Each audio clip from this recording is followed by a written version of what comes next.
Problems. Got to call the producer. I'm sorry. No problem. You're just saying It if ended there's the an issue. Oh no! It ended the stream on us. It bloody Okay. ended the stream. Gosh darn it, that means all the links won't work. I know. Well, we will. Don't worry about it. Just hang in there, okay? Actually, it looks like it's on YouTube. Yeah, but it said in stream. Oh no, we are. Okay. Yeah, it's on there.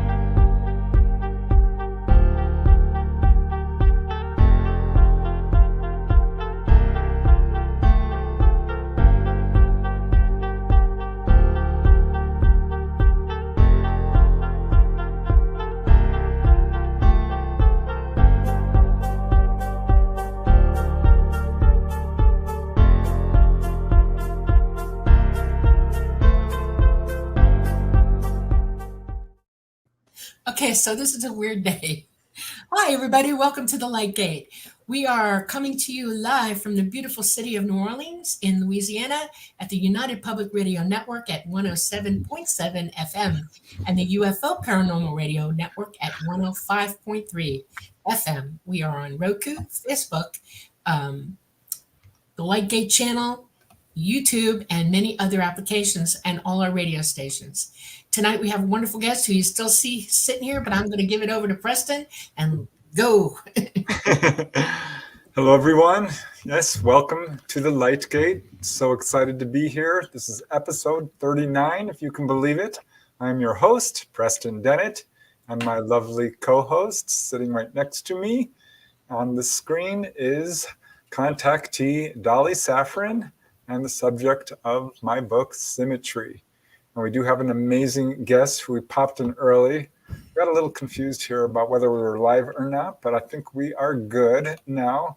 So just want to say a big thank you to all of you for joining us tonight. I really appreciate when you come on to hear our wonderful guests. So thank you so much, Brian. Very happy that you could join us tonight. And hello, Doxy. Hello.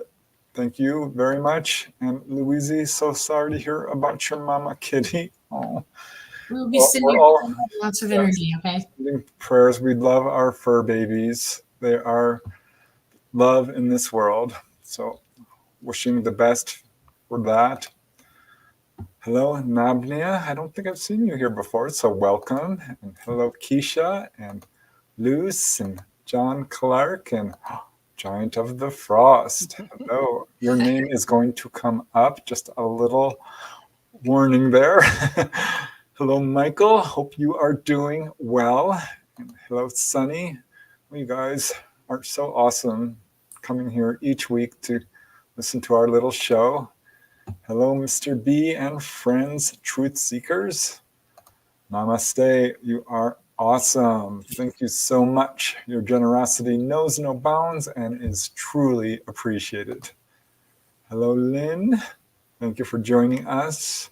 Who else do we have here? Goodness, just a Gen X dirtbag baby. That name always makes me smile.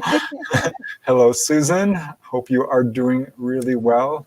Surrounded by forests. I love that. Hello, Rad Peanut and Neural Channels. Oh, we have a nice big crowd here. Very, very exciting. Hello, Ruth Kleiber. Thank you for joining us. And Cheryl from Arizona, I guess. AZ.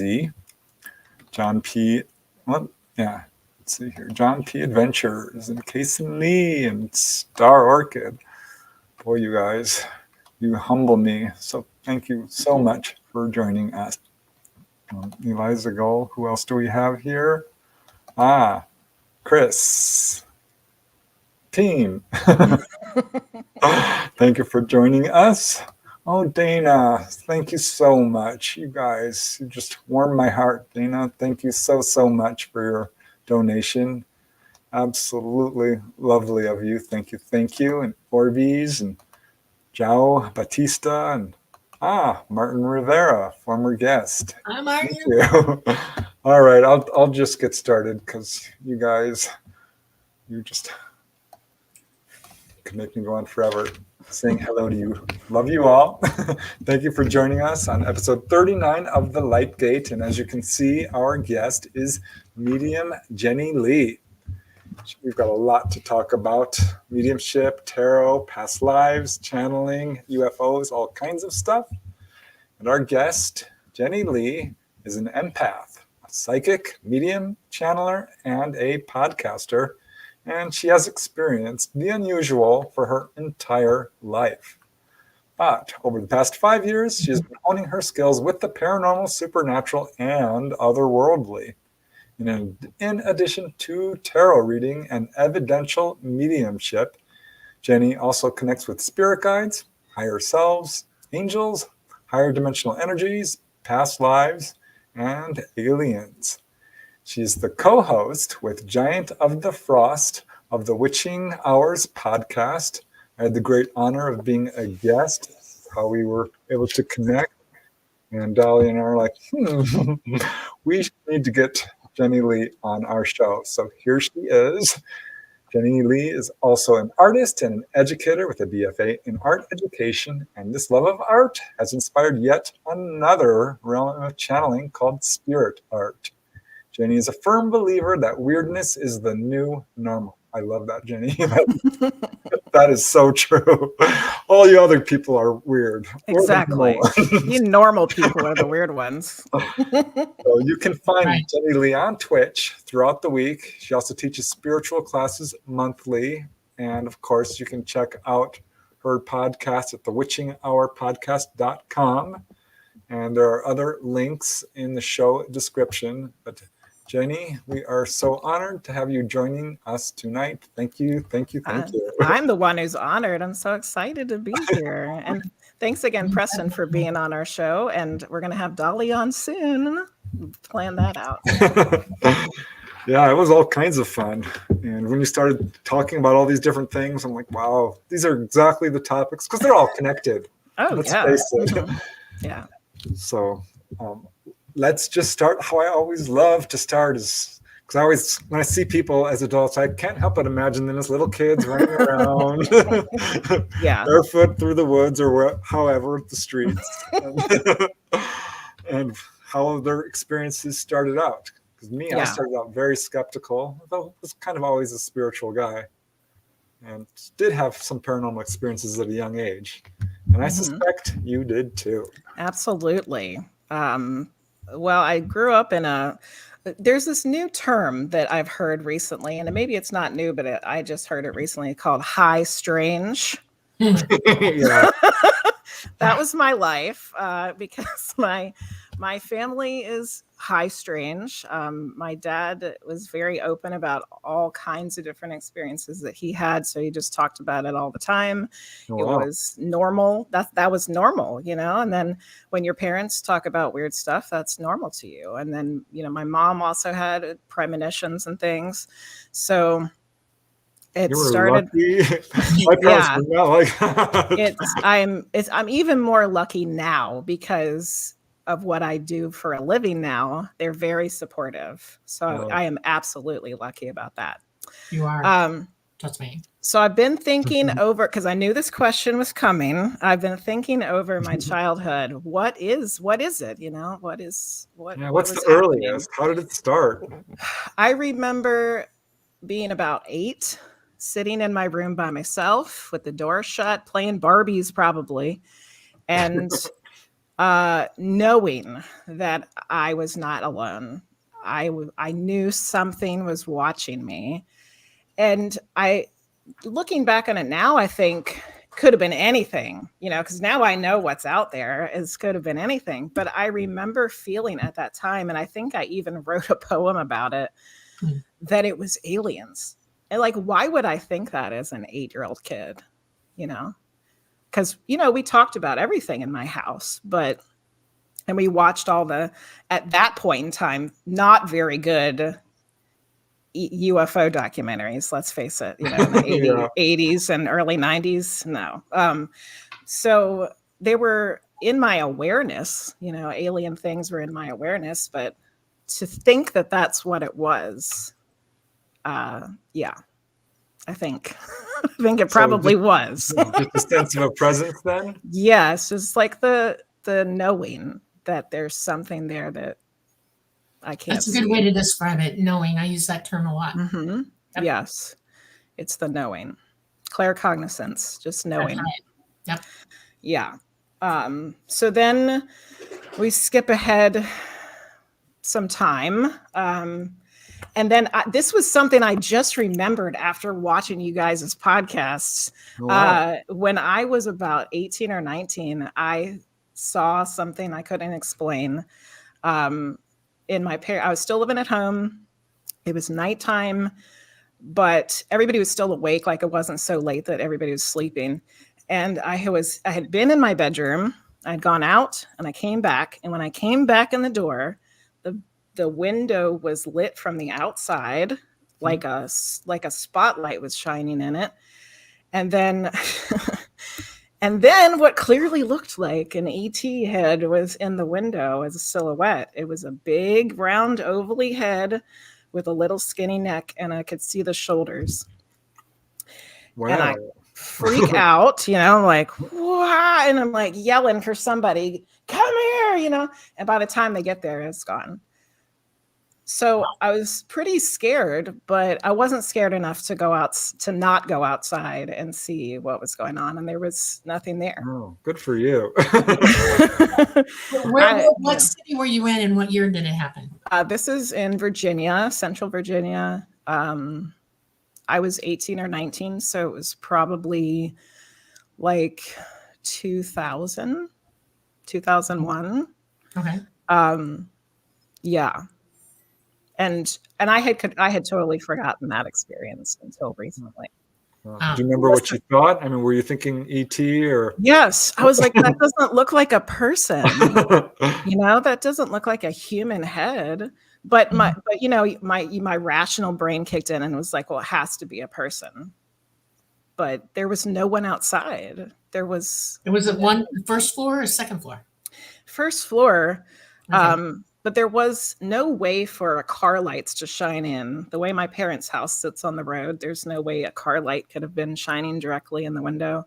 Yeah. And the window sits up high enough that whatever was there had to have been standing.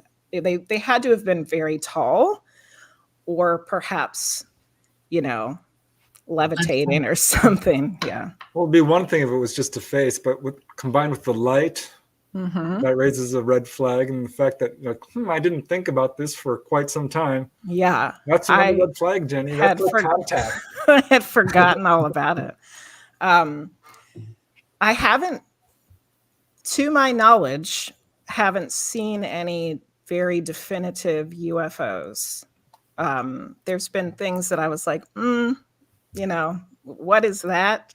But nothing where I could be like, that's none of these wonderful experiences where the people see the crafts from 100 feet or something. With all the little windows around them. Yeah, no, nothing like that. Yeah.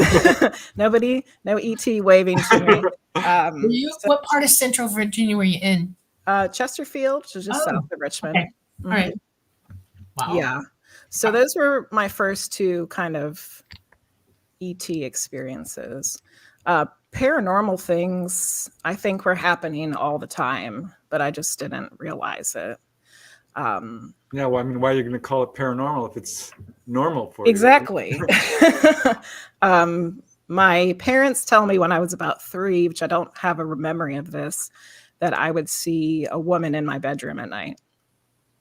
But, and then my dad also used to see a woman in his bedroom at night when he was a kid as well. And we think they might be the same person. Wow. Yeah. That's like a spirit visitation then? Yeah. It gets complicated. Well, describe the woman. Well, I don't have a memory of her, but he explained her as being an older lady, this kind of stern looking, and she would wear a blue hooded cloak kind of robe thing.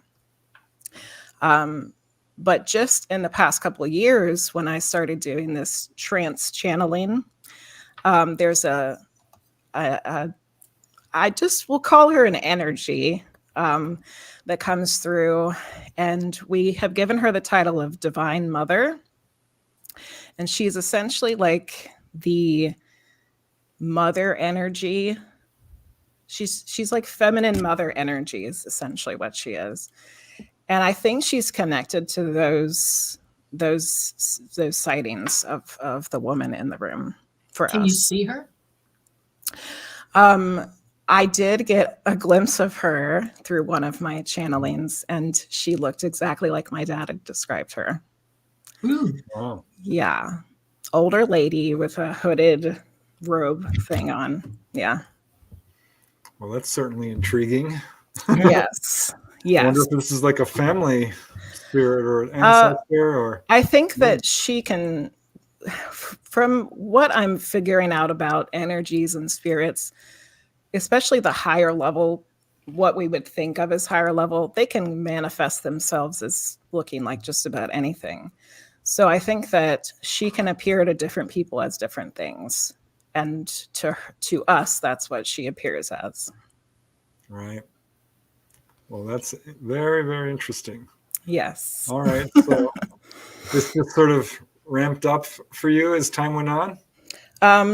Yeah. I started having spirit experiences in my 20s.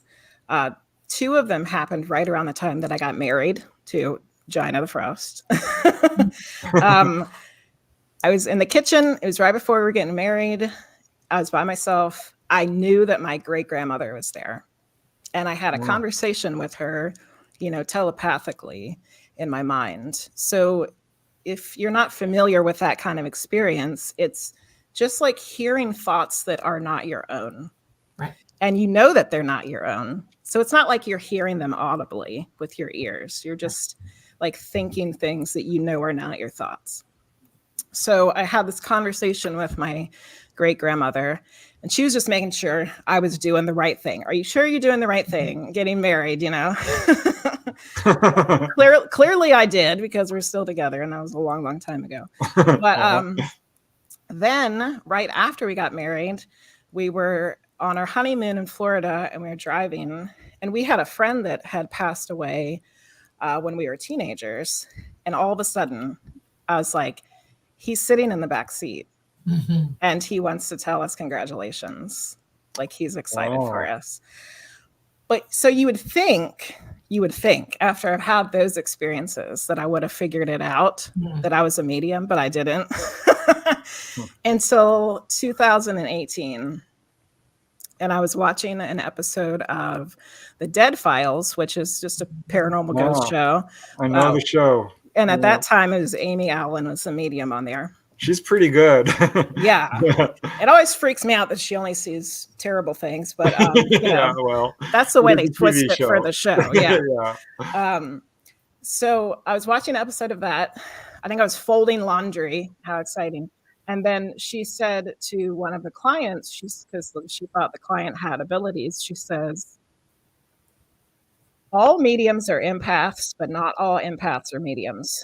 And it was like I got struck by a bolt of lightning, because it all clicked. It all fell into place. All the puzzle pieces came together. And I was like, because I had known for like 10 years that I was an empath. And then I just realized I'm a medium. And then I just ran with it after that. Wow. That's So when you sensed the presence of your deceased friend in the back seat, was there an actual apparition, or is that? No, it's like I sensed him. I knew it was there. I knew he was there. And then that same telepathic hearing in my mind of what he was thinking, but also feeling as well, like feeling the emotions. Because I imagine the spirits, especially of our loved ones, are around us all the time. Absolutely. And it must be incredibly gratifying for them to know that somebody's actually hearing me. Yes, yes. Because I had one experience, I think my first one where I ever had that personally, because my mom passed away when I was pretty young. I was 19. And it was, I must have been in my 40s. I was watching the Long Island medium. Oh, yeah. Mm-hmm. You know, I love Teresa Caputo. She's a riot. Oh, yes. And suddenly I heard, not so much heard, but like you said, a very subtle thought that someone was talking. Someone said, this next segment has a message for you. Oh. I thought, well, did I hear that? You know, Mm-hmm. but I heard it, you know, enough to pay special attention to the next segment. I think I may have mentioned this on a prior show, but it's just such a special experience for me because then Teresa Caputo, she's, you know, doing that thing with her lips. When she starts reading, she looks at the person. She says, "Does October 13 mean anything to you?" And it sure did to me. I started bawling because that's the day my mom died. That was the day she passed. My goodness. Thinking, oh my gosh. You know, that must have been my mom saying, you know, watch this. Yeah. So is that how it works a lot for you? Yes. It's hearing a thought that you know isn't yours. But you know, now that I've learned how to do it and I practice it and I've learned the techniques, you know, now it's much easier to understand who the energies are, you know, and where they're coming from. And sometimes it's easy to figure out who they belong to. Sometimes that's still difficult. All right. So when did you transition to like, wow, this is kind of interesting let's get a little more serious about this? Of course, just like most people, I think, that have had some life-changing thing in 2020. But it started before the pandemic hit. I had taken a weekend course in mediumship locally, and then the pandemic hit, and then it was like, okay, well, now I got time to really focus on this because we weren't going to school as a teacher. And I started taking classes with Cindy Kaza, and that was it. Then it was like, I had been feeling for a long time that I was supposed to be doing something with all of these abilities that I had, but I had no idea what it was. And then what were the classes was it. like? I mean, I'm kind of interested in that because this is a skill you can actually teach a person. Oh, yes, absolutely. And actually, that's something that I do now, as I help teach other people how to be mediums. You learn about all the clairs: claircognizance, clairaudience, there's clairsentience. Yes, there's one for every sense plus knowing. And so you kind of start with that, and then you start being able to sense energies. For me, I learned how to be an evidential medium first, and evidential mediumship is talking to your deceased loved ones, figuring out who they are based on evidence. And then when the sitter knows who the person is, that's when you give a message. And for me, it's usually a message that's helpful for that person at the time. You know, so like for Preston, if you know, when your mom came through and you really, you know, you had missed her all that time, your message might have been something like, "Hey, I've been here the whole time. You know, I love you. I miss you." You know, like this is, you don't, you know, something like that. So it's usually something they need to hear. So yeah, the evidential mediumship is very, very teachable. Yes. That's awesome. Yeah. All right. So how did you start doing this? So I took many, many classes over the course of 2020. And by 2021, I decided that I needed to start practicing it in a setting where I could, you know, really be doing this. So I actually started on Instagram doing its live streams and just reading people in the audience, the chat or whatever. Oh, wow. And then my husband had spent 2020 streaming video games on Twitch. So he had learned how to do Twitch through his video game streaming. And there was a tarot channel on there. And we're like, well, can I even read people? Like not, you know, just from a screen name? Like I didn't even know if it was going to work or not. But I got on there and that was it. I stopped streaming on Instagram. It was all Twitch from there on out. It was way easier to read for people than I ever thought it would be. And it's just because I'm connecting to their energy. Like, I Right. don't have to see their face. I don't have to know their real name. I don't have to know anything about them. I'm just connecting to their energy. Spirit's super smart and knows everything and is everywhere all at once. So Yeah, I think in they some ways it know. might be easier if you don't know the person. You know Yes, what I mean? Because you're not having all this overlay of who you think exactly. they are. There's no biases or influence. Wow. Yeah. Well, it's amazing that distance is an illusion, I guess, to a certain extent. Yeah, because distance and time only exists for us Right. in our And three-dimensional. Yeah. It's not something that exists after we're not here. I was given a deck of tarot cards by my mother, of all people. I was about 10. And it had the explanation of all the cards in it. And it was a teaching tarot deck. Yeah. And so I was playing around with it. And a couple of my friends said, "Oh, I know what this is. Read me." And so I did. I was reading the cards. And then I realized, oh my God, it has nothing really to do with the cards. No. They're just there. And Yes. what happens is you flop the card over, and then it's not, somehow you're able to connect to their energy better because you're looking at something, you're not thinking of anything else but this person and letting what they got to say to you come in. Yes. And then I realized, oh my God, now I'm reading their family who are coming all around me. I was like, oh my God. My mother realized I was really doing it, and she used to call her friends up. I could also do psychometry by then, and really yeah. well. And my mom said it was a parlor trick in our house. My mom had invited me, and I would Hey, watch this. Yeah. yeah. Yep.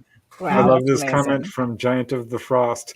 Yeah, COVID was a horrendous thing to go through, but boy, did it wake people up. Everyone got to realize the importance of family. They're like, I hate my job. I'm quitting. This is what I should be doing with my life. For the first time. UFO sightings went skyrocketing. Oh, yeah. Because they're not looking at, like everything else coming in. Yeah. They were quiet. And, for the first time in most people's lives, they had a chance to control their own time. What do I do with my time? Well, I want to do the things that I want to do with my time. And yeah. Oh, so that it worked for me for sure. Me too. I was basically laid off, essentially. I mean, he wanted me to work under the table. And I'm like, I'm not doing that. He said, okay, you can work part-time. I'm like, well, fine. But I just never was happy there. So I ended up ultimately leaving. And I'm so much happier. Yeah. Sometimes the thing we were fearing the most is the thing that really needed to happen in the first place. Yeah. All right. So you started reading professionally at some point? Yes. 2021 is when I started doing all of the professional medium tarot reading. And That's very cool. truly amazing. So tell us about some of your readings that memorable ones. We just had a really cool one happen just last week. There was a lady who came in, and I was reading for her, and I saw a piece of jewelry that had a heart-shaped crystal on it. And I was like, I don't know if this is something you have or something that the spirit who came in for her had, or is this something you're going to get? And she didn't know what I was talking about, which happens a lot in mediumship. But as a medium, you just have to trust what you're getting. That's one of the main things you're taught. Don't second guess yourself. Don't question it. Even if it makes no sense to you or no sense to the person, you just give the information. So reading ended. I move on to the next person. About 30 minutes later, she comes back and she said, "You're not going to believe this. I called my mom. I had a Christmas present there from a different aunt. She opened it, and it was a crystal heart for her Pandora bracelet." Oh, wow. And we were like, wow. So those are the kind of things that really make everybody in the situation believe that it's really happening, myself included, because that wasn't something I could have picked up from her. She didn't even know about it. Right. So it's how did I know Confirmation that? is important. Confirmation is important, don't you think? Yes. You know, it's even with psychic ability. The more you can confirm your ability, the better you are. It teaches you when Absolutely. you're on or off, and it's Yeah. important. Yeah. Yeah, So because there that, are mediums out there who be like, yeah, your loved one's there and they love you. yeah. You know, well, I They would miss hope you. so. They love you. Yeah. And Yeah. But then but what else? What's something that you couldn't know? And that was a fun one. That was recent. That's totally cool. That's Yeah. when you fly high for about a day. Yeah. Like, oh man. How did that happen? Oh, because I really was talking to her aunt that was on the other side. She knew that her other aunt had bought this thing for her. Right. Yeah. It's fun to connect with spirits because you just walk away from it feeling really good, because they're in a great place and their energy comes through to you. And even after the experience and what was told or not told or whatever, you're still high on that energy. And it's incredible. It's sort of like payment, honestly, payment for what you're doing. That's the way that I feel. A lot of mediums actually have the opposite experience where they feel really drained afterwards. Oh, And I'm not like that at all. And I think I've heard you say the same thing, Dolly, about when you have things happen, that when it's over for me, I have a really hard time going to sleep because I'm pumped up. I got all this energy. Brain's working 90 miles an hour. That's right. Yeah. Well, here's a question coming in from chat along with a wonderful super chat donation. Thank you, Doxy. So appreciated. And she is asking you, Jenny, do you mostly see visions as in pictures or do you hear spirit? Good question. I have all of it, really. My wonderful teacher, Cindy Keza, said, and she'll say this every time she does a reading for somebody, she says it's like playing Pictionary, charades, and telephone all at the same time. So you have to be able to. I get images. I'll see things. I'll hear them in my mind, like a thought. For me, sometimes a lot of it's the feeling, like that empathic feeling that I'm getting from them about their own emotions. But things that are different for me, past life things, I can pick up on for other people. And that's actually something I do, is past life readings for them. That's very different because when I'm picking up on a past life, it's almost like I'm remote viewing through time to this life. And I see it as like I'm watching a movie. And it's usually I'm watching it through the eyes of the person that I'm reading for. So that's very different. Yeah, there is no time and space in psychic. And I learned this young because I have many past lives that I absolutely spontaneously remembered very, very young. And when I started picking up other people's past lives, I realized that your consciousness remembers everything. Okay. And it knows when it was past and forward as well. It's out of the time slip. It's not really here with you. It's indwelling your body, but it's still out there. And, I was picking up, you could almost read their entire existence if you let it happen from way back when all the way up to present, and sometimes one or two into the future, which freaks me out when I see that. I'm afraid to tell them, I don't want to get riled up because, we're working karma out right now, and to tell them that is almost, at odds with it. So, I remember my first glimpse of a past life. I was probably, we had just moved from Illinois. We were in a camper, all 8 of us, traveling across the United States, and we drove by this used car lot, which they have those little triangular flags that dip over and flap in the wind. And I'm looking at them and think, gosh, I remember that from somewhere. And I think I know what you're going to say. It burned into my brain. And it was a couple of years later when I saw Mount, Tibet. They're everywhere. Those little flags. Yeah, they're little prayer flags. And Everest. Yeah. And that's when I instantly remembered I was a monk or an initiate of some kind, really into, I guess it's Buddhism. I don't really know, but the feeling that used car lot gave me brought me back to that past life. Yeah, China Frost has a past life of the same place, same thing. Yeah. Oh wow. Yeah. So what about you? What are some of your past life memories? I'm curious. So, before I got really serious into all of this, when I was just starting to get into what I lovingly recall the woo-woo things, I went to some past life meditation. It was not like it wasn't hypnosis. It wasn't a regression. It was just a circle of people who were meditating, trying to remember past lives, facilitated by somebody who knew how to do it. And one of my most profound ones, where I knew like this is what I'm seeing has really happened to me because it was so emotional, was I was a young girl in the frontier of America somewhere. I was in a dirt floor shack, and I was a kid at first in a little one-room dirt shack with some wood table and, dusty and gross.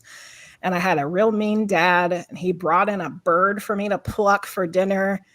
And then it fast forwards in time, and I'm in a different, this one might have had 2 rooms, it was still a dirt floor, and I was married, but luckily my husband was a very nice person. And same thing, like just nothing, like I'm wearing like a flimsy little dress. And then if skips ahead in time again, let's go see how you died. Okay. So I'm giving birth to a baby, and there's a midwife, and she didn't make it. The baby was born, and she went out, and I saw myself in the bed because I was up in the ceiling, and I realized that I had died. And in the meditative state, I just start bawling because it was so overwhelming. Like I was reliving that moment of this baby. I didn't get to hold the baby. I didn't get to see the baby. I didn't get to be a part of the baby's life. And it was just like all came flooding back. It was a really tough one to revisit. Yeah, well, I think we carry the trauma from past lives, and that's why past life recall can be so healing. Absolutely.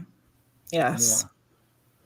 Yeah. Well, that's amazing, because I have out-of-body experiences quite a bit. I learned how to do it early on, and I always started getting interested in investigating past lives. But every time I did it, not every time, but often, I should say, you go right to the death scene.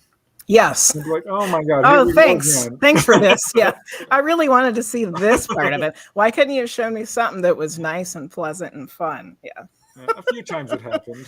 Yeah. I did go to a Native American past life where I was a little kid and being treated like dirt in the Wild West. They just looked upon us as animals, seriously. But I did a spirit quest with, I guess, your, not the medicine man, but your guide, I guess. Yeah. But man, oh man, I love that man. We did this we had to track him. We had to carry these backpack of boulders, all this weird stuff you can't make up. Yeah. And you later find out it's true. Yeah, they really did those things. Yeah. The final test was to climb this cliff. I don't really like cliffs. I'm not a huge fan of them. Now I know why. Is it because that's where was that the death scene, the cliff? No, I made it. So okay. It was one of the pleasant ones, I should say. Okay, good. But yeah, I do remember quite a few death scenes. So yeah. It's traumatic. It is. I've learned a lot about my past lives through astral projection. That's awesome. So what about reading other people's past lives? What is that so fun. I love it.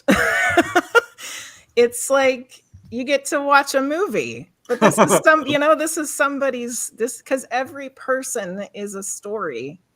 And every life is a story. So I'm getting to see these wonderful stories.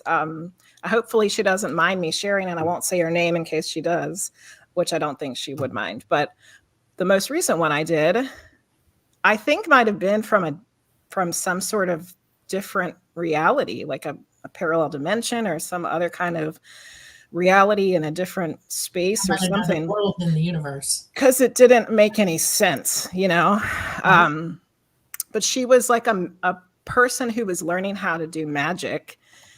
And while she's being like initiated into, it's like this big ceremony and they're getting initiated into this magical order, a different group of people comes and like burns everything to the ground and kills everybody that's there, but somehow she survives. And for the rest of that life, she didn't want to do it anymore. She didn't want to do magic anymore. She didn't get to finish her training.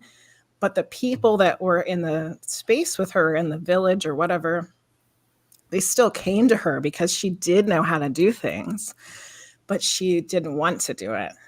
And in her current life, she's a spiritual practitioner, and she keeps having these blocks where it's like, it's blocked, it's blocked, it's blocked. Well, why is it blocked? Well, that's where it started, was in that life. So I've just seen in the past few months since I gave her that reading that it's starting to get unblocked because now she knows. So it can, like you said, Preston, it can be very healing.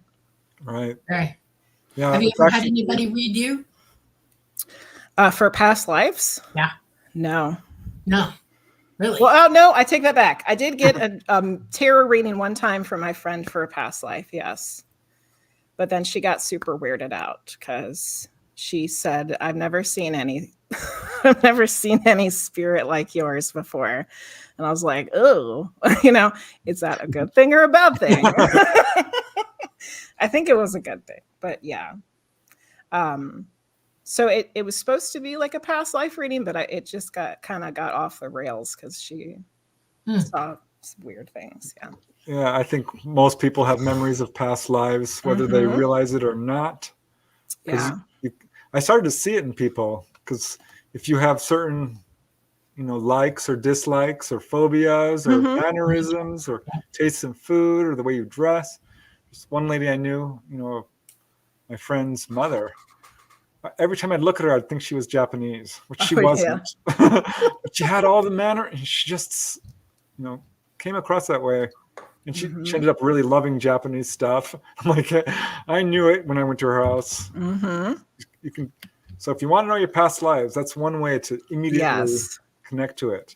I worked with a young girl one time at a retail job, and she was obsessed with Pearl Harbor. She was like a 19-year-old girl. Why is she obsessed with Pearl Harbor? I think she even got a Pearl Harbor tattoo. And she was going to get a job as a flight attendant because she wanted to go to Pearl Harbor. She's like, I have to go there.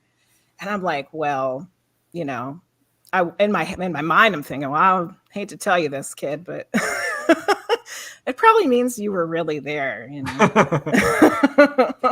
Yeah. There was a show on TV about kids' past lives, and I'm so sad it was canceled because it was riveting. I think I watched that too. It was, yeah. Man, because it's so amazing to see little kids saying these things that are just beyond their years. Yeah, knowing things they couldn't possibly know. Yeah, my last life, I won't tell you who I was, but I had the one before this one. Strangely, it was short. Okay, I wasn't very old when I passed, and it had to do with music and singing and all that kind of stuff. And I literally woke up when I was about 3 years old singing what I sang then. Oh, wow. And I knew all the words to everything. I could almost speak another language. And by the time I was 10, my mom was playing old movies on TV, and this person came on the movies. And I was like, oh! I knew exactly who I was. And it was kind of tragic. And I brought with me into this life an obsession that I had then into this life. And it was so that I would have a kid this life, literally have a kid. And I did.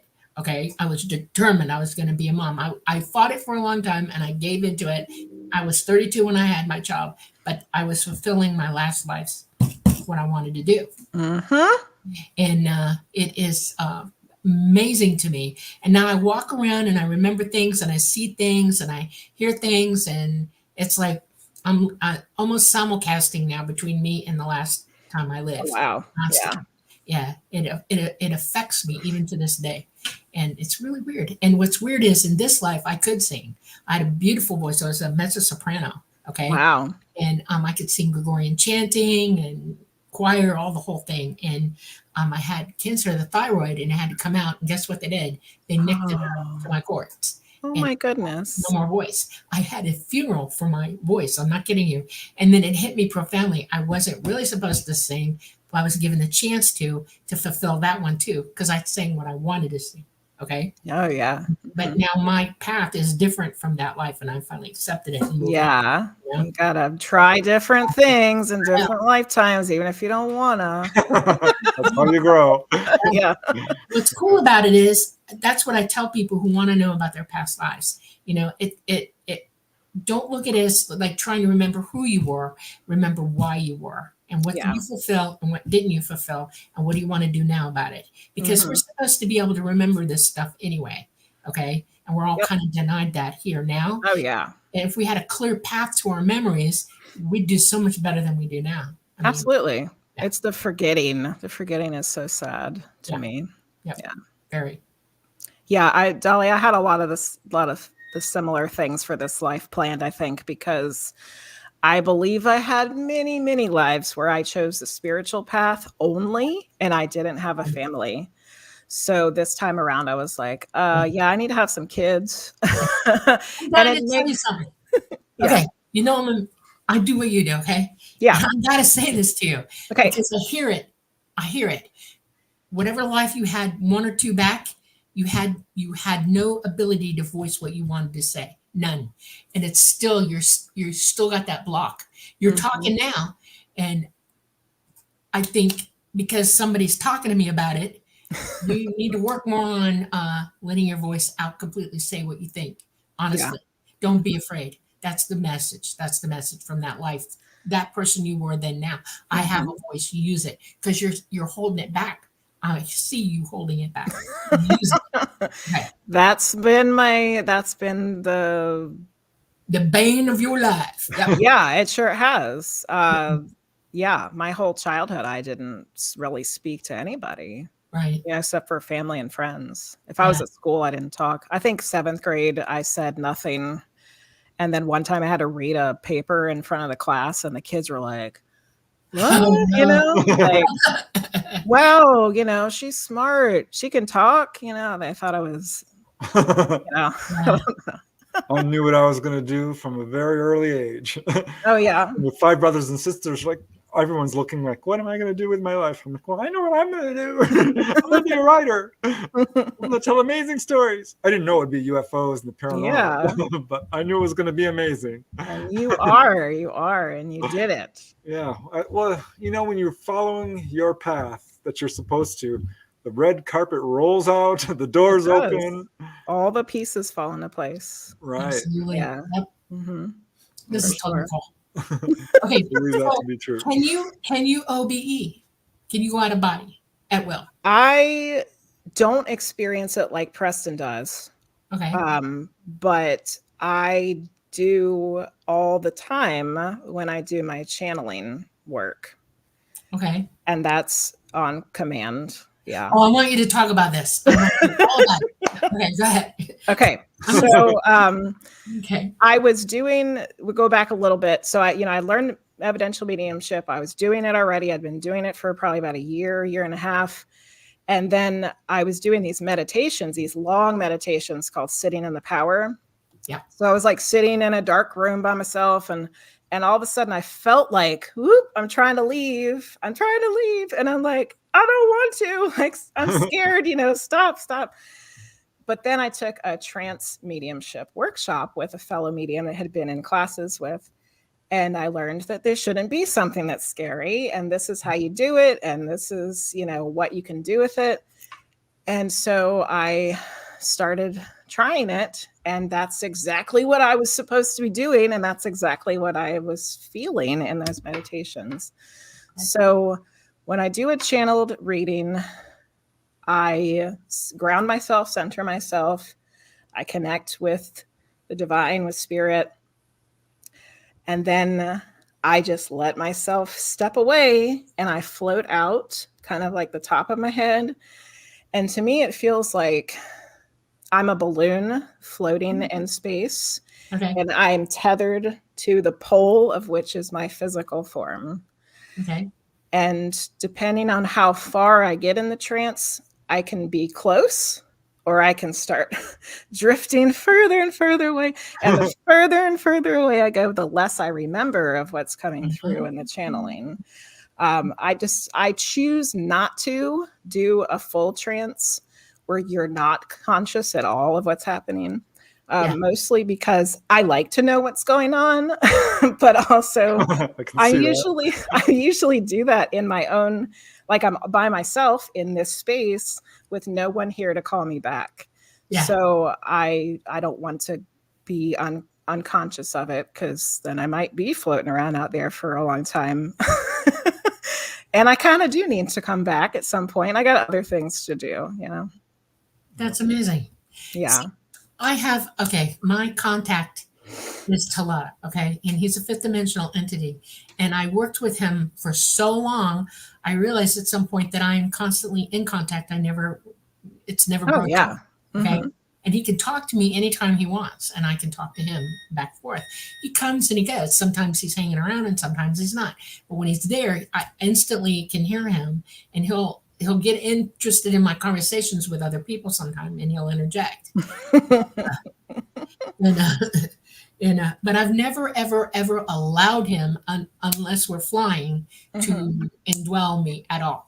Yeah. We meet somewhere in the middle. He's not really indwelling me. Our consciousnesses are out, and we mingle that way. Yes. I've never allowed another entity ever to enter my life. In mediumship, that's called blending. So your energy's blending with his energy. Yes. And I thought about it for a while, and I entertained the idea of trying it, but I am to fly, I have to be very, not controlling. I'm very detail oriented. And I think I'm so detail oriented and studying everything all at once that it can't happen. You know, yeah. I'm capable of it. Well, I think it's also a choice too. Like, if you don't want to, then that's not something you should have to do if you don't want to do it. Yeah. Right. Exactly. But that's what I'm doing when I channel. I'm bringing in the energy into my physical form. So how many people have you channeled? And in what circumstances? I mean, tell me about the coolest one. I don't know how many, because I stream a medium tarot stream twice a week on Twitch. And almost every time there's at least one channeling, if not more than one. Wow. Okay. Over the past year, maybe a little over a year at this point. We have higher dimensional energies like the Divine Mother I was talking about. We have one we call Great Spirit, because he's kind of like the father energy to the mother energy. My weirdest one personally is Peter the Apostle, which I don't even like to say out loud because it sounds ridiculous. Wow. But and the first time he told me, I said, "What was your job in the living?" He said, "Apostle." And I laughed at him, because I was like, "No, you're not. Just because your name's Peter doesn't mean you're the Peter the Apostle." And over time, it was like, no, he really was. No, if you're a powerful figure in spiritual history, there's no reason why you wouldn't want to continue to reach out. So he's the guy that we make spirit art with. Oh, cool. Wow. He comes in and he makes art with us, and he tells us messages that are important.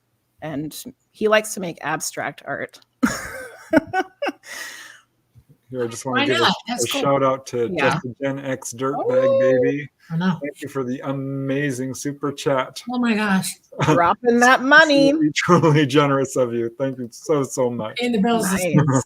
Yeah. All right. Well, here is a question from Doxy to you, Jenny. And she is asking, during a reading, can you see if someone has had ET contact up close and personal? I probably could if that's something that we set an intention for, but that's something that comes through in the channeling. That's another major thing that comes through in our channeled work is ET stuff. And the first ET experience we had was for a sitter who's in the chat, actually. Luce is the person. Oh, wow. And I was like, this is not a human, like, I don't know what's happening. But they came in through a channeled reading, and it turned out that the reason why this particular being was coming through, or really we've had multiple beings from that same group come through for that sitter. Yeah. And it's because in a past life, she was one of them. And one of them is still very connected to them. Like they're still very much intertwined energetically because they love each other.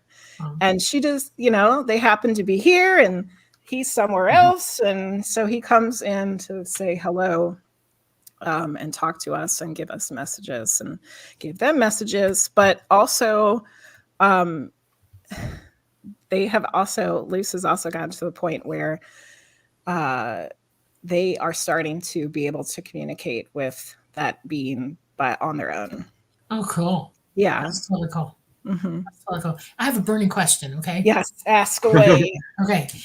And it's because I've sampled this a little bit. I want to see what you think about it, how you feel about what you've been doing. Every now and then I'll have somebody come through me to talk to somebody else. And they either get right up in my face or in the side of my ear, blah, blah, blah, blah, blah. And then I start seeing them. And then I can smell them. I can taste what they have in their, whatever flavor they're thinking about or whatever's, I can almost smell perfume sometimes, that they wore constantly, whatever. I get all these physical feelings from them. And it's like some are very powerful and I have to tell them back off from me because you're taking me over. And I wonder, do you experience that at all? Yes. All of those are all the clairs that we talked about at the beginning, like this, you can smell things that aren't there and taste things that aren't there. Yeah. And you can feel things physically in your body. During an evidential medium reading, I usually do ask, how did the person pass? Because that's usually a good piece of evidence that helps identify the person. And when I ask that question, I feel it physically in my body. They take me to the place where something went wrong, there's heart or lungs or something as well. Yeah. That's got to be a little bit concerning at times. It for me, it's never bad enough where it's like painful. Like I might feel like a twingy kind of pain, just enough to get my attention, but I don't ever feel like something terrible, Those aren't the ones that wear me out. The only time I get worn out by it and I don't, it's unhappy for me, but because I have to have time to clear myself of the feelings is when a tragedy has occurred. Yes, those can be very difficult. Yeah, they are very difficult. And most of the time they come at me through another person in the family and it's just occurred and they're asking me, where are they? Oh my goodness. Alive or dead. And most of the time I can tell you instantly what happened, where they are, all of that. But it eats me alive if they're young ones. Okay? Oh yeah. It eats me alive. And it seems like in the last couple of years, that's all the ones that are calling me for help. And it's bringing me out. And I had to put a stop on it in myself. I had to go push it back and say, you know what? I need a break. This is way too much for me. I've got all this going on and I push it back now. Yeah. And every now and then it'll come at me that I know that I must say something, but it's weird. Yeah. Unfortunately, the times we're currently in, our current time space continuum is that there's a lot of young people that are passing from, suicides and drug overdoses and fentanyl and all these terrible things. And I got to go see Cindy Keza in person doing a group gallery reading. Wow. But unfortunately, most of the readings she did were suicides and drug overdoses. And wow. So, man. It's awful, but can we also get it together, as a human race? Can we quit sliding back into like these terrible things and there's, it's got to get better. It has to. Right. That's my opinion. So what do you think about physical mediumship? Because, there are mediums who it's very different. Table tipping and I have never experienced a physical medium working in my, in person. I know a fellow medium who is learning how to do physical mediumship. Oh, wow. So, I like her and I trust her and I know that she is like for real. So if she's experiencing those things, I tend to want to believe her. But some of those things I don't know if I believe them, just because I haven't experienced it myself. Like the ectoplasm or the apports or like those things that a physical mediums do. Seems to take a certain kind of physiology, I guess. I don't know. I'm not saying it's impossible because I think anything's possible. Well, when you do a reading, do the spirits hang around, or have you had like to clear your house because spirit keeps bothering you?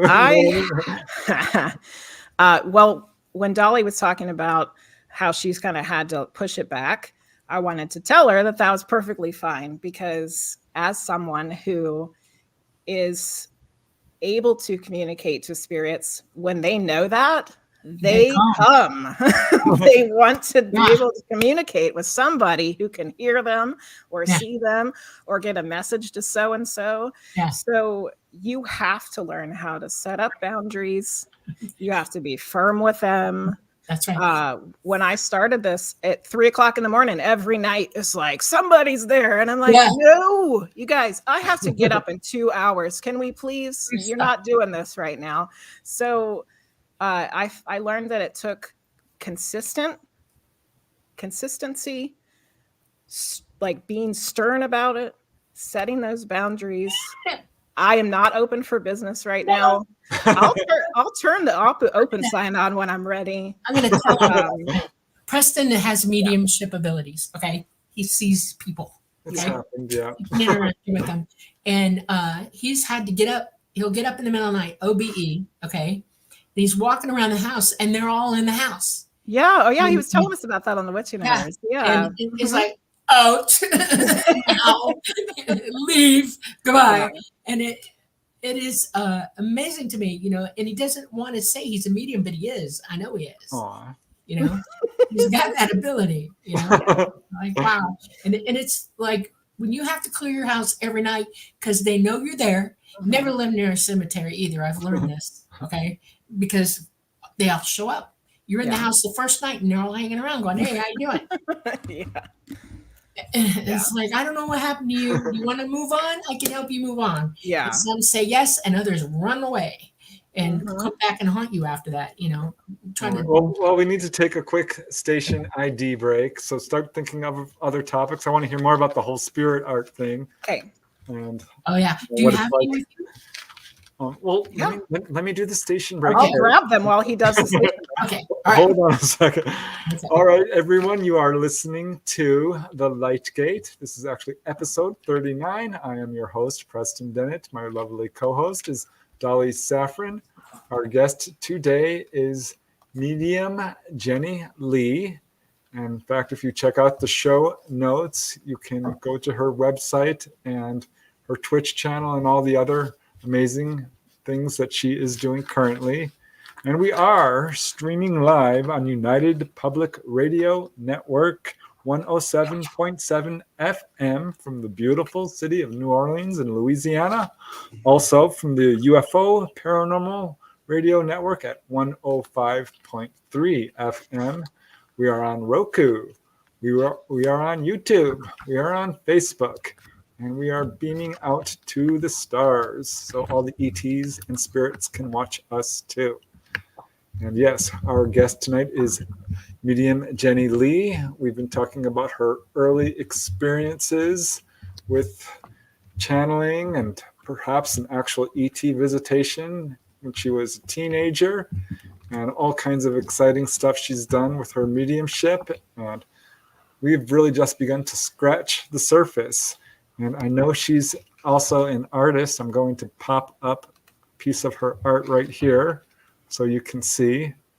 She's really quite talented. Oh, thanks, Preston. Here is another piece. I only pulled up a couple real quick, but really beautiful work, Jenny. Thank you. Here, let me see. So yeah, I'd love to hear more about, because art is a big deal. It's a part of all our lives. My sister-in-law really drove it home for me how important art is. I watched the episode with her and I just loved it because I love that she is able to take what people saw and put it on paper and they can be like, oh, that's it, and they can have it as, a representation of the thing that they saw. It's wonderful. Yeah. Mm-hmm. So I have a lot more spirit art than I remember making. But I'll show you the very first one that we did. So this was the image that came through, and it was two different entities. So the top part here, which is like the sunflower kind of looking thing, was an energy that came through, and he was being really righteous about things. Like, we need to be scared about we need to be scared, and we need to be honorable, and we need to do all this stuff. And then he kind of got booted out, and this other entity came in, and that's what this stuff is at the bottom. And this was Peter the very first time. And he was angry, and he was frustrated. He was like, you guys need to get it together. But he also was like, this guy's full of, you know what? For those who can't see it, because there are some people who are just watching on radio, it's a beautiful orange kind of flower, and below is some more, I'm not sure how I would describe it. Very like energetic, jagged kind of scribbles in different colors. So then we end up kind of going through what came through together, and we come up with a final message. So this one was reaching for source from the chaos of earthbound life. Oh, wow. Peter was angry and sad about the human race and what was going on here. Yeah, so that was the very first one. That was our first introduction to Peter. And then one night we decided to see if he would draw a self-portrait of himself, and he did. And this is what he drew. Oh, wow. And he was joking around. He's like, I guess I should have used a comb. That's really interesting, actually. Yeah. And the message, I forgot the message. The message on the back says, remember who you are. We aren't bushy eyebrows and broken noses. We are divine. Oh, I like that. Yeah. Absolutely. So yeah, that's a couple of the pieces we've done with Peter. Well, that's very interesting. So what is that like? I mean, is that similar to channeling then? Yes, that's actually how I started with the channeling, because I had taken a class for automatic writing, and I was terrible at it, and I couldn't get it to work. And I was like, well, maybe I should try this the channeling trance stuff. And instead of trying to write something, I should do it with art. And it's the very first time it just worked. So we just keep going with it, see what comes through and who comes through. Wow. So do you have any more that you want to share? Let's see. There was two really important ones that came through before all this information was actually in my awareness about how we need to restructure the things in our world, that everything is kind of broken and old and it needs to be fixed. Well, there's truth there. Yes. So this one I believe was the structures. Mm-hmm. So for those of you who can't see it and out there in no video land, it's a black and white drawing of different kind of organic shapes, and some have shadows and shading and some don't. So this was his message for this one. It is the responsibility of each individual to examine the structures of their minds. If a structure is flawed, rebuild it. Keep the structures that are helpful and bring joy. That's cool. Yeah. And then there was another one that went with that one, but I don't think I pulled that one out. And that one was it was also about restructuring things and changing things to make it how we want it to be, and not how we think it should be, because it's always been that way, you know. You guys will enjoy this one. This was the last one we did. This is from October, and it got really weird and crazy. It's a lot of weird shapes and squiggly things and things that don't fit together. But basically what he was showing us was that which, you know, in the woo-woo world and maybe other places too, there's this idea of there's a shift happening. And I know Dolly talks about it because she's talking about the physical shift of our world with the poles changing, but there's also a spiritual shift that's going along with that at the same time. So he's talking about this shift that's coming, but what he was drawing in this one was he was saying that all these different energies and beings have shown up here to watch it and to help us. Yeah. And so that was. Yeah, you know the old saying, as above, so below. Okay. Mm-hmm. Yeah. And E.T. taught me when I was growing up that everything that we do energetically on this planet goes through dimensionally all the way through. Mm-hmm. And that there are beings actually living in the dimension with us that we're not aware of, because we're not wide open psychic yet. Yep. And we're not seeing through the rifts in the dimensions, but we're all on top of one another. So everywhere you live, there are beings that live there with you all over this world and throughout our universe. And because of what we're going through right now, it's affecting them as well as it's affecting us. Only they're capable of dealing with it way better than we are. Yeah. We used to talk about having guardian angels and stuff like that. They're really showing up now, and people are talking about seeing, hearing, and feeling things. And it's a positive, oh my God, you need help right now, than anything else. People are also talking about hearing voices that are saying, we need to fix ourselves now. It's become a broadcast, even all over our planet. And people are talking about it. They're saying, I feel this, I hear it, I know it.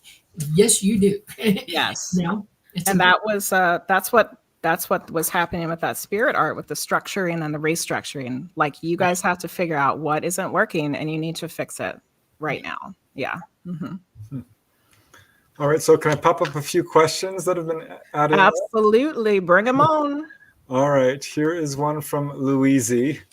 And this is the question. Is there such a thing as being a, quote, little psychic, or is it like being a little pregnant? Excellent question, Louise. I think that everybody is capable of having any kind of all of these abilities, because guess what? You're not really this human, physical, fleshy thing. Your spirit, which Dolly likes to say, indwelling in this fleshy thing, right? So because we are all the spiritual energy of a conscious whatever, you're absolutely capable of having any and all of the abilities that are possible. Right. And I think that really we're meant to be, because that's what we are. But we've been conditioned for generations and centuries and thousands of years that that's not acceptable and that's not real. We're also polluting our bodies, which is bad. Yeah. And even the ascended masters all the way through time, Jesus Christ himself said, be clean. Okay. Clean yourselves up. Yeah. Drink the good water, not the bad. Do things that make you pure and help yourself.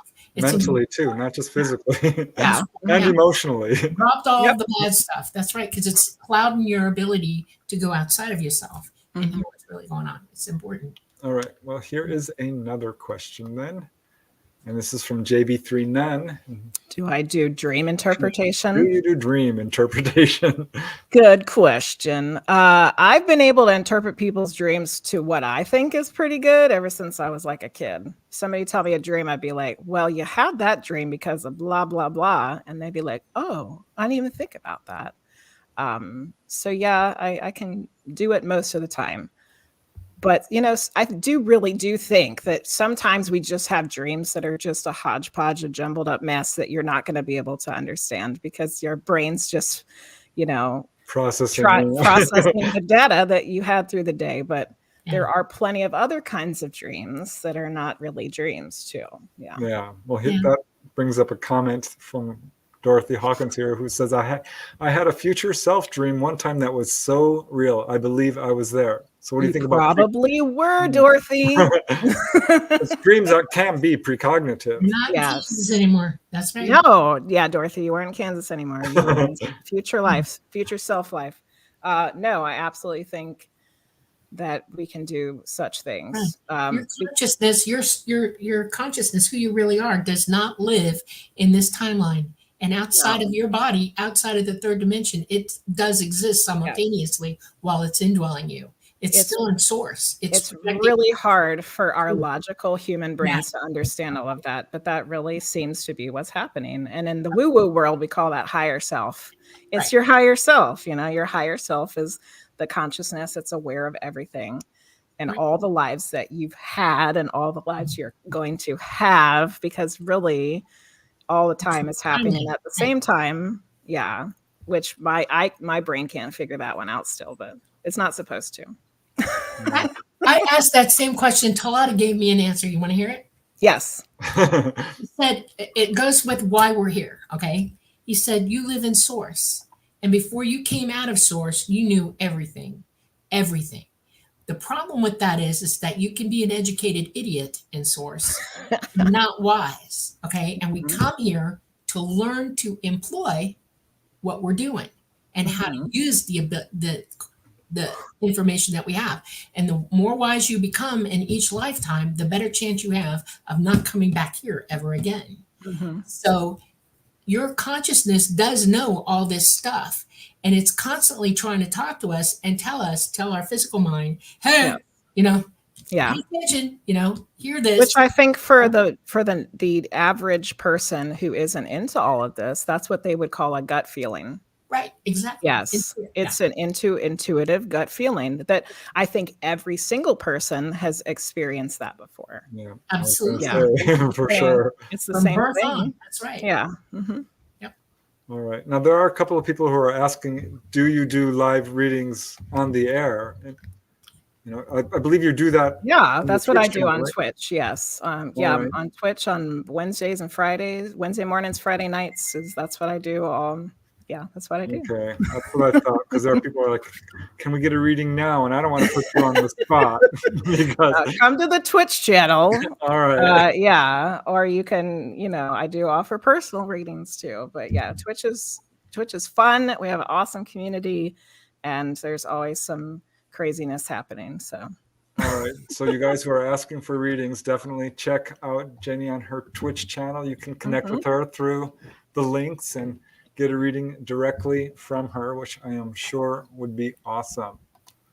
So have you ever done a reading where it's negative, or you're learning stuff that, gosh, how am I going to tell this person? This is bad news. Yeah, because some people's loved ones on the other side weren't so nice in the living. We all got one of those, I think.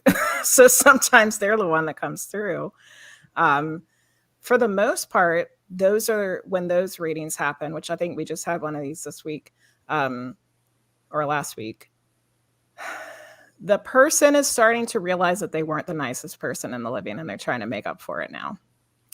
But sometimes there's been people that have come through that are still not nice. And it's either I shut it down or I ask the person, the sitter, do you want to hear from this person? And if they do, then awesome. If they don't, then we can just let it go. Yeah. One of the things that I learned really young is that there are entities surrounding us that are not nice. Yes. Like to call them demons and things like that. But they're literally wandering around, growling, angry, blah, blah, blah, blah. And when you come in contact with it, the best order of the day is to say bye. Out of here. You don't give them your fear. You don't give them your energy. You don't give them your time. Don't feed them at all. It's like, exactly. Yeah. All right. Well, we have more questions. If you're, here is one from Karen Camacho. Have you ever sat to do a mediumship reading and nobody came through with that person? Like, sorry, no messages for you. There have been times where it seemed like that might happen, where I'm like, it's a little empty today. But usually somebody does come through. One of the hardest things that I have happen is someone will come through, but the person in the living didn't really know the person that's deceased, because they died when they were a kid or they died before they were born. And nobody talked about that person, apparently, because the person that I'm reading for doesn't have any information about them. And that happens a lot. But I think the wonderful thing about that is to realize that your loved ones, whether you knew them or not, are really keeping up with you. they're watching, they're hanging out, they want to see what's going on in your life. Like you're just as important to them as if you would have known them in the living, because they come through all the time. That happens all the time. I like to imagine them all sitting up on a big long cliff in their lawn chairs, and there's a fence to keep them from coming over, but they're watching. They're all partying, and they're all they got their popcorn. Yeah. Yep. So how do people find you on Twitch? I believe we have it in the notes, but it's Medium Jenny Lea. Lea, with not a E. All right. And if you go to my website, which I know is in the link, the chat, the YouTube notes, my website has everything on there. Yeah. All right. Well, I will pop up another question then. Okay. Here we have one, and nice, easy to read caps. Thanks, Fun Talks TV. And here's the question to Jenny. I have been wondering this forever. If people actually reincarnate, why do some spirits come through after numbers of years and not move on to the next life? That's an excellent question, one of which Fun Talks TV, I'm always wondering about myself. And I think it has to do with what Dolly's been talking about tonight, and also what we've been saying about time and space too.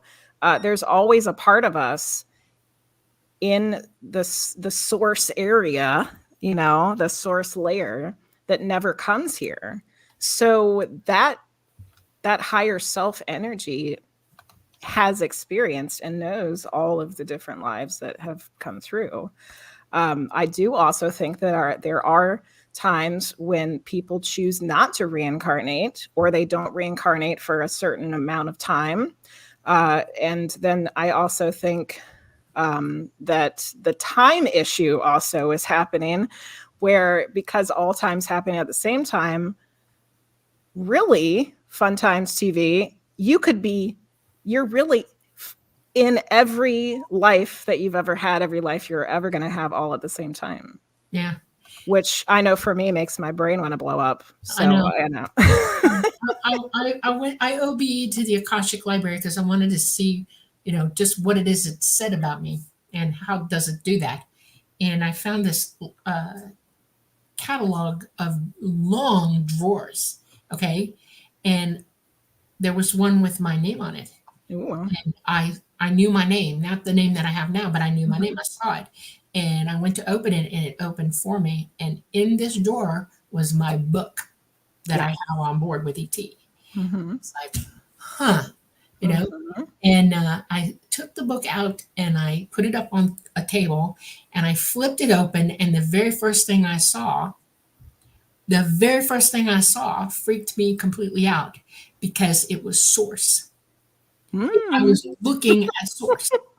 I was like, and I didn't know what to think. I sat there totally unable to communicate anything. I just was like, staring at it. And the next thing I know, I hear a voice, and the voice is the all mind. Okay. And it just said, turn the page. I thought, well, that was simple. Dummy. And I turned the page. And then the next thing I know, I'm involved with everything that I need to think about, literally, from lifetime to lifetime to lifetime, that I'm either not getting right or I'm planning on working on. And then I realized that I was taking time between lives sometimes, an extensive amount of time, to be there to learn what I needed to learn again. Where it's like re-review it. In other words, life in review. Absolutely. Really comprehend how boneheaded I am from time to time. And I think that's one of the reasons we do wait, because we have to decide what it is. I mean, you can't keep dragging issues over and over and over again and learn nothing. Hopefully not. At some point, you got to debrief and say, okay, I got it now. I don't want to be challenged with this again. I really understand it this time now. Can I move on to something else? And of course you're going to, and you just have to figure out what that is that you want. I don't think we come here blind. I think we come here knowing what we're going to. And I think we gather that information and we work on it before we even get here, because everything we do, for every action, there is an equal or opposite reaction. And there's 1,000 different ways you can respond. And the very last thing I saw in the book was how I respond to anything that happens to me is of paramount importance because that's what drives your karma. Okay. Mhm. And I was like, oh, I'm so happy with all of this. And I got up and I put the book back and I couldn't understand how it could be there and on board at the same time. And I found out from ET, it follows me, it goes up with me because we're going interdimensional. I can call it Ooh, body. Okay. neat. And, I was like, okay, well, I understand that. But once I got back, my whole brain exploded because that's a lot of information. It is. You And you're just like, have to how is go this away. possible? I know, Yeah. I know. And I had to debrief myself for like a year after that, Mhm. you know, and I'm Yeah. like, well, what am I doing now? What am I doing now? And I had to calm down about it. I really did. Jeez, it's Yes. crazy. Our thoughts and feelings have way more power than you realize. Yep. Thoughts are things. Thoughts Right, are things. exactly. Yeah. Yep. Mhm. All right. Well, here's a question that pertains to all this from Doxy. Jenny, do you see the book? I see one just prior to OBEs, and I can flick through the book. The book consists of snippets and movie scenes. I can stop and watch it like a movie trailer. I think she's kind of talking about what Dolly's talking about, that like Mm. Akashic records kind of. Right. Yes. So yes, I've been to the Akashic records many times. I've seen my own space before, and recently when I'd first, and I get taken around to wherever their book is, or I think a lot of people have more than one book. Sometimes I think people got a whole little section, and then I see the book I'm supposed to get. I pull it off the shelf and I open it, and that's when the movie starts. Yeah, Wow. It's amazing.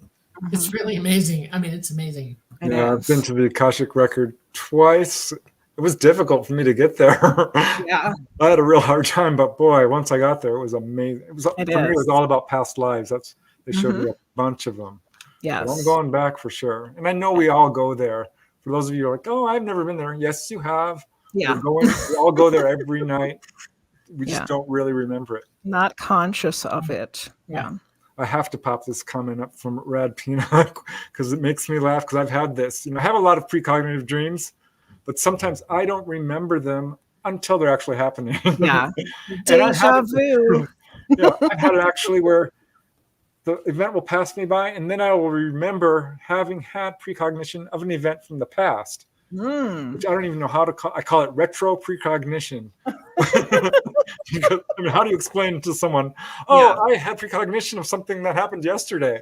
It's ridiculous. Yeah. It just goes to show how our minds work and what time is, and how mediumship and channeling and how you can connect with people.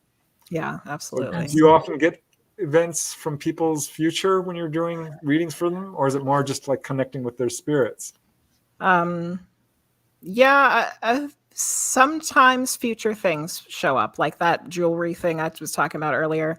There was Right. also another time where it was actually for the same person we were talking about earlier, Luce. They and their husband are cat rescuers. They have to work for a cat rescue. Aw. And I was reading for them, and I got this image of a cat, and I'm like, this is cat. And they're like, I don't know what cat you're talking about. We ain't got that cat. And then literally like 2 minutes later, gets a text from the lady who runs the cat rescue. Hey, I got this cat you need to come get.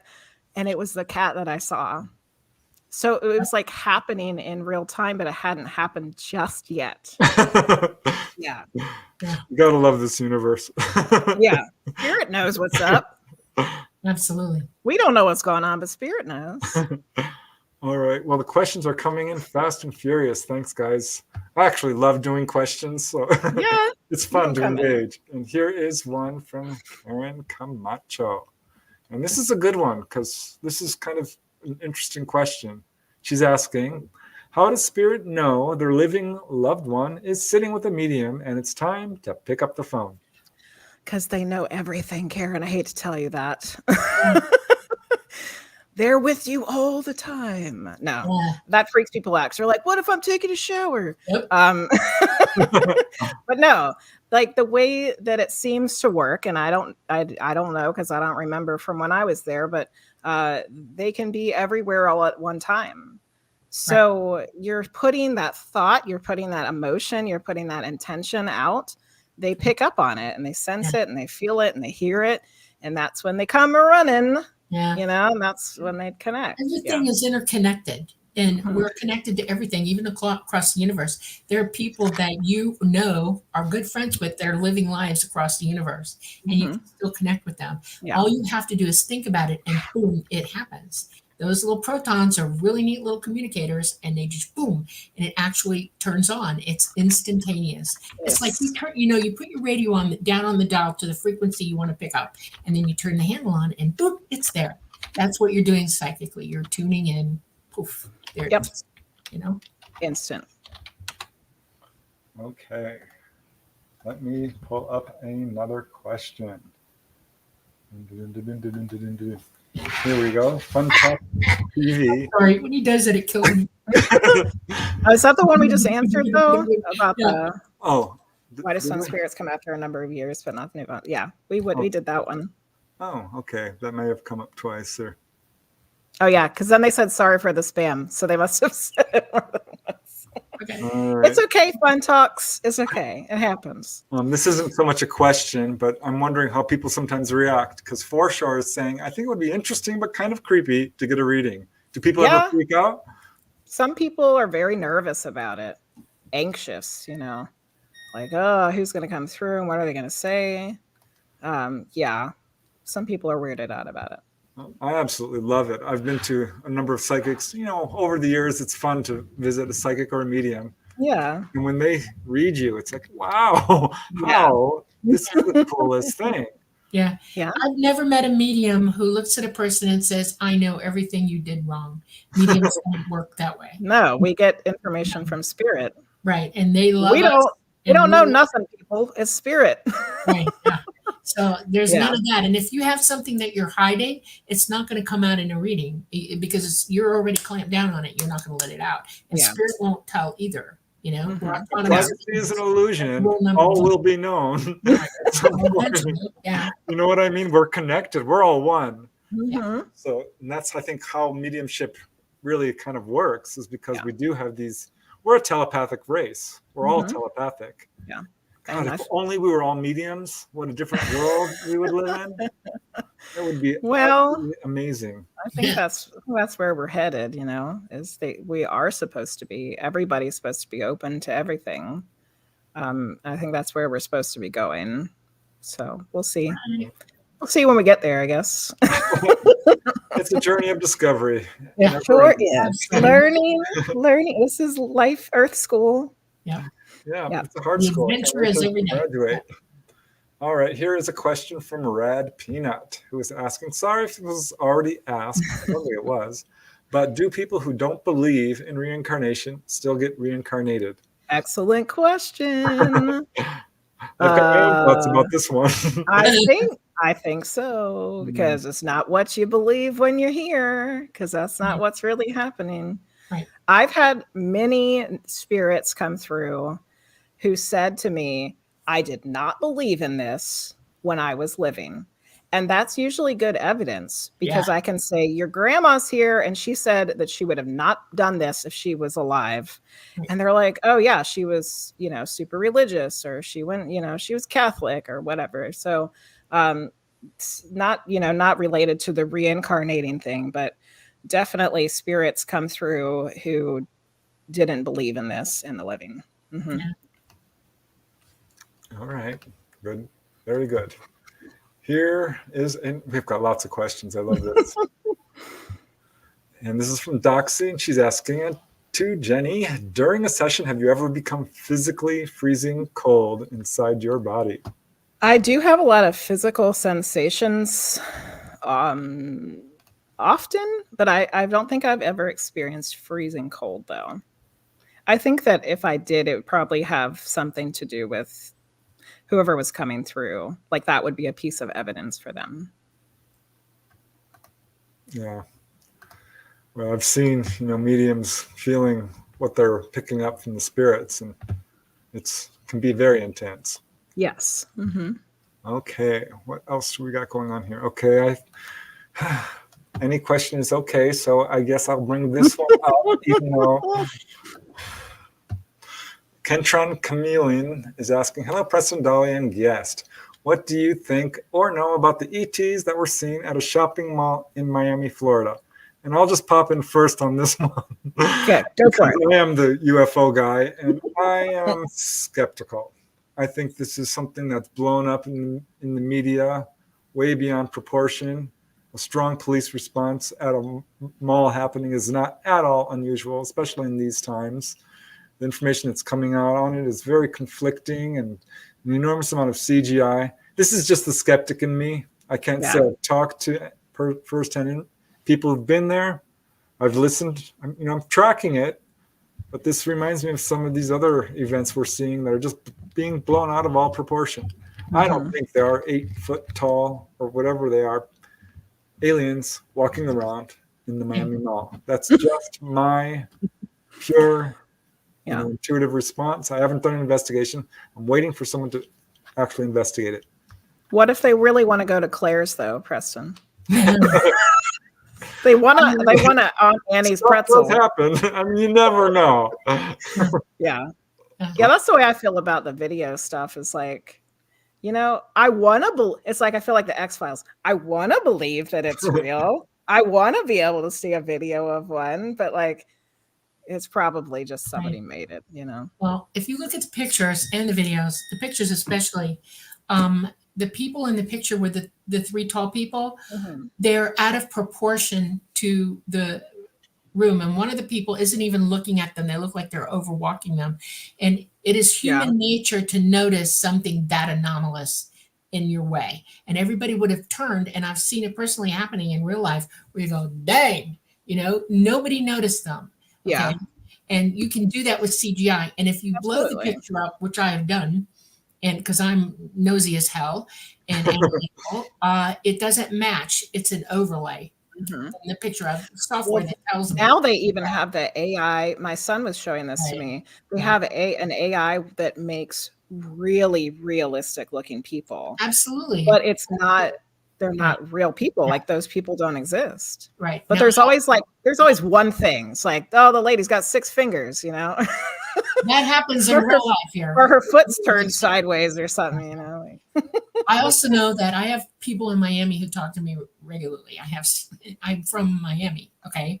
And I got a call about it and said, have you seen this? And he said all the cops were out there because kids lit off about 50 pounds of fireworks outside the side doors of the mall. And that's why there's smoke everywhere outside and coming in toward the doors, but not in the mall.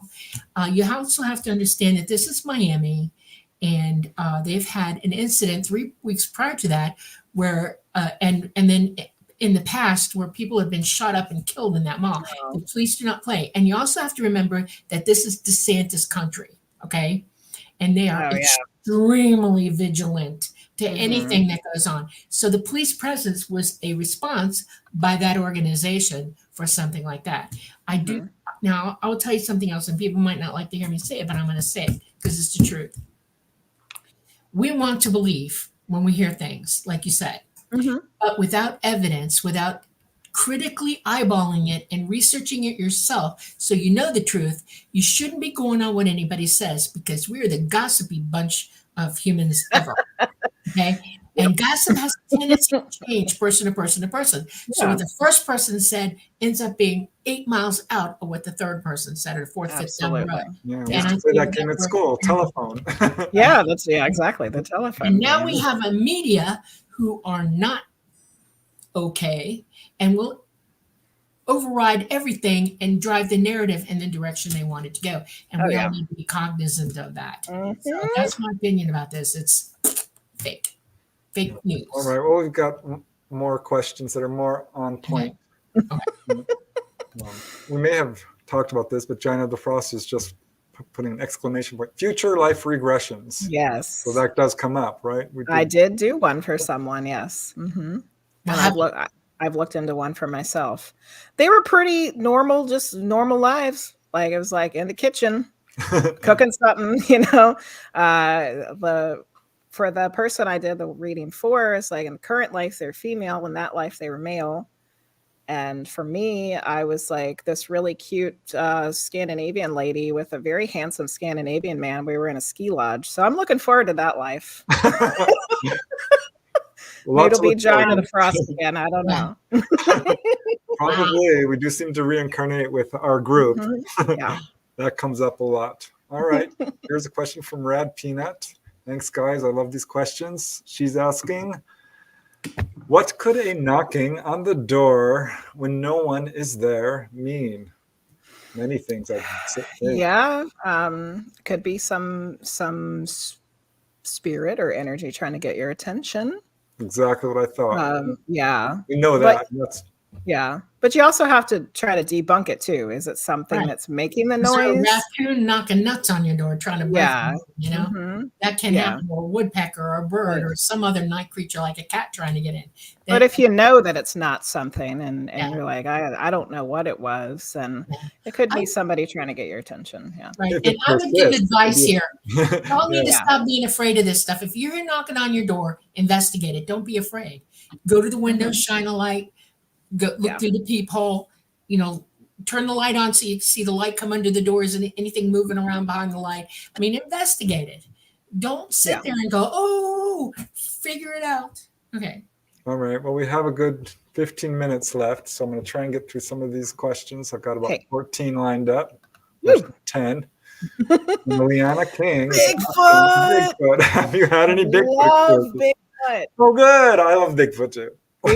I just introduced my younger children to Harry and the Hendersons the other day. I have felt Bigfoot's presence, but I have not seen it. But I felt it twice. Yes.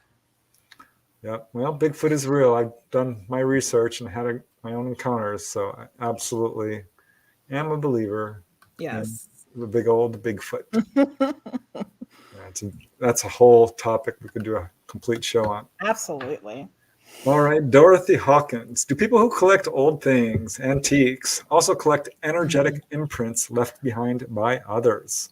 This is an excellent question, Dorothy. And I can tell you, we just spent Saturday at a haunted location, the Hanover Tavern here in Hanover, Virginia, for a Paracon. And part of the building was built in the 1700s. And I can tell you that as I walked through the different rooms, I could pick up on the energy of every time period that existed in that space. So yes, things and places hold residual energy.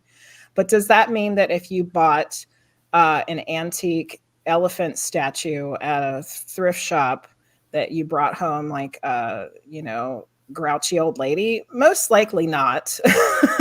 I mean, I think that sometimes that does happen. I have heard of actual spirits being attached to an object, but I think for the most part, it's just that everything, all and energy just persists, and Right. it leaves It the overrides. imprint. Yeah. Mm-hmm. Yeah, well, that's like what psychometry is. You can hold Yeah. a person who had an old ring on and tell a lot about them. Mm-hmm. Each Yeah. object's, well, that's like walking into a home and giving a reading on the home itself. Yes. Mm-hmm. All right, here is another question from For Sure. Oh, I finally got that, For Sure. A little slow here. Can the spirits tell you if you're on the right path in your life or not? That happens all the time, for sure.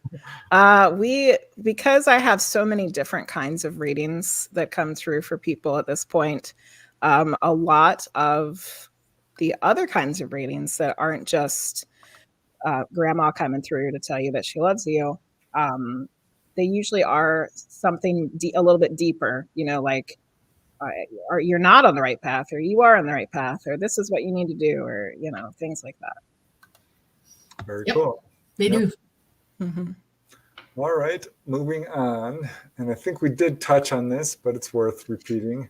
Allison Carr is asking, have you had a frightening spirit come through, and how did you get it to leave? We got enough time for this one. I'll try and make it short.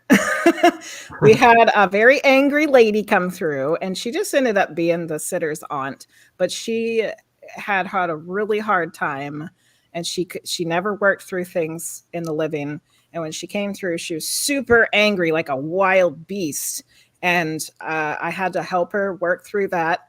And then the next day I was trying to take a nap, and she came and she like jumped me because she wanted more help.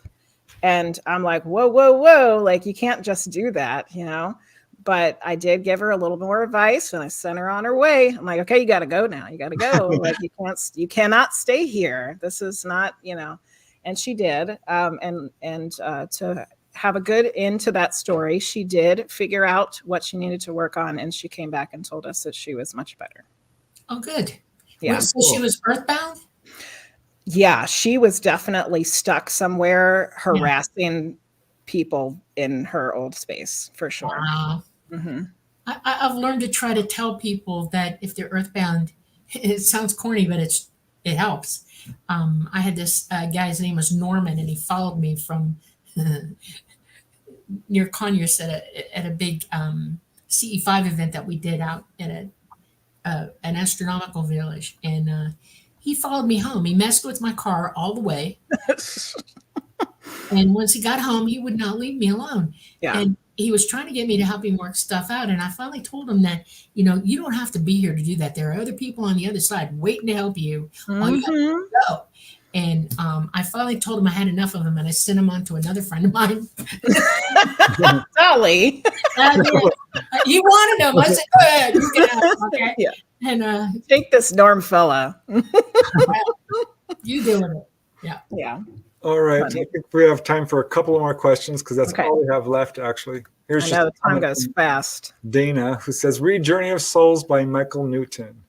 Because according to Michael, everyone says the same things about the afterlife. Yeah, read the book. I can definitely recommend it. But here's a question from Gerard Levesque, who's asking if a deceased loved one has already reincarnated. How is it possible for a medium to contact them? I find this hard to believe, but I can say that most people who pass on wait for their families They do. to come along and join them. But yeah. Yeah. What are your thoughts on that? Well, I mean, I think the majority of time people wait for their families to get there.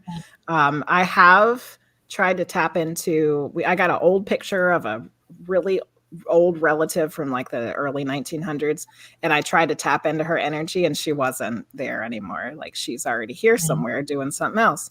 But like we were talking about earlier, really there's no time, there's no space, everything's happening at the same time. We have a higher consciousness. So I think it still would be possible to have some sort of interaction with the consciousness of that loved one, even if they're also here at the same time. All right. And one final question real quick, because we do have to close this down in about 5 minutes. And Rad Peanut is asking, what does it mean to be earthbound? It's a ghost, Rad Peanut, a ghost. It's just a real problem. It's a person who has impressed themselves upon this plane instead of moving up to the next plane because of many different reasons. Right. Yeah. All right. Well, here are some of your social media links for people who are interested. Again, these are on the show notes, but anything else you want to mention that we haven't covered already? I mean, there's probably, we could talk for 2 more hours, but no. You're going to come back, right? Yeah, if you want me back, there's a lot more stuff to talk about. Because we didn't even really talk about my ET experiences with the I'd love to unpack that. Yeah. Right, we didn't get to that. Well, next time. So sorry. Absolutely. But yeah. All right. Well, ladies and gentlemen, this is the end of our show tonight at the Lightgate. You can see us every Monday night at 9 p.m. Eastern Standard Time. We love you. I hope you had a wonderful time with us tonight and our wonderful guest, Jenny Lea, Medium Jenny Lea. And if you want to see the show again and hear everything she said, it will be back up in minutes after we end. We were coming to you live from the beautiful city of New Orleans in Louisiana at the United Public Radio Network at 107.7 FM and the UFO Paranormal Radio Network at 105.3 FM. I want you all to have a blessed week. Yeah, thank you all for joining us each week. It's so very, very nice of you. And I love all these lovely little comments that you saying at the end. So yeah, you are a great guest. Thanks so much for joining us. Thank you so much for having me. Very most welcome up. Honor. Honestly, honor. Oh, thanks, Okay. Holly. Night, night, everybody. Bye bye. Till next week.